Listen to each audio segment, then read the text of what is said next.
Sadhgurunath Maharaj Ki Jai, and welcome to Jagadambe Reads the Holy Books of India, Ramayana55.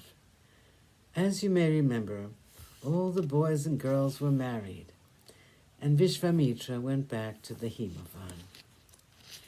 32. Parashurama, the Bhargava.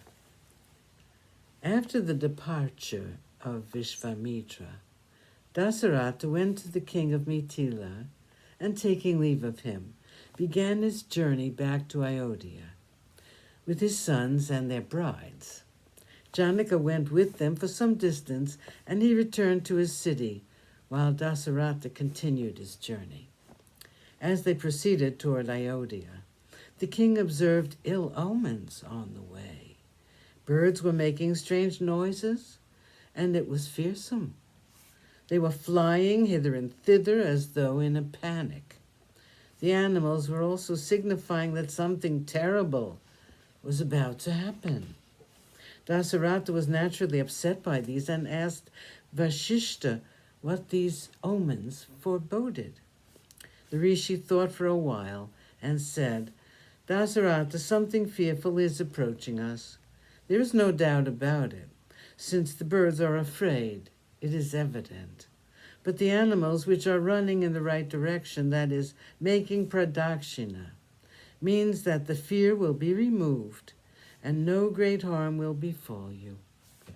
Be rid of this fear. It will pass, whatever is to come." Even as they were talking, a sudden gale blew across the sky, and it seemed to make the earth tremble. It was like a whirlwind. The sun was covered with darkness, and the quarter seemed to be covered by dust. Nothing could be visible. There was an unknown fear in the heart of every one of the men in the army of the king. And Dasarata was extremely worried as to why this was happening. Out of the darkness and the cloak of dust there came towards them a glorious figure. He was wearing the garb of an ascetic, and his hair was matted like the locks of Lord Mahadev himself. This was Parashurama, the Bhargava. Parashurama, who would strike nothing but terror in the hearts of the Kshatriyas, since he was known to be a hater of Kshatriyas.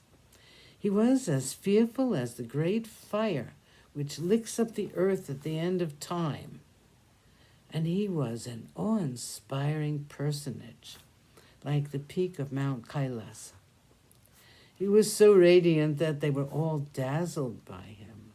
On his shoulder rested the famed axe, which got him the name Parashurama. His hands held a glorious bow, and he was like Lord Mahadev, who was setting out to kill the Tripuras. When they saw him, the rishis, led by Vashishta, placed their palms together and greeted him with reverence. Their minds were filled with misgivings, since this hater of Kshatriyas was in the midst of the scions of a famed line of Kshatriyas. They thought to themselves, "Bhargava has already completed his tarpana to his father with the blood of the Kshatriyas, and we have been told that he has abandoned his anger and his hatred of the Kshatriyas. And so there may not be any danger to the king or to his sons. But then why this anger, which sits like a thundercloud on his noble brow?" They offered argya to the guest, and he accepted it. He went to Rama and said, "Rama, I have been hearing about your prowess with the bow and arrow. People have been talking of nothing else.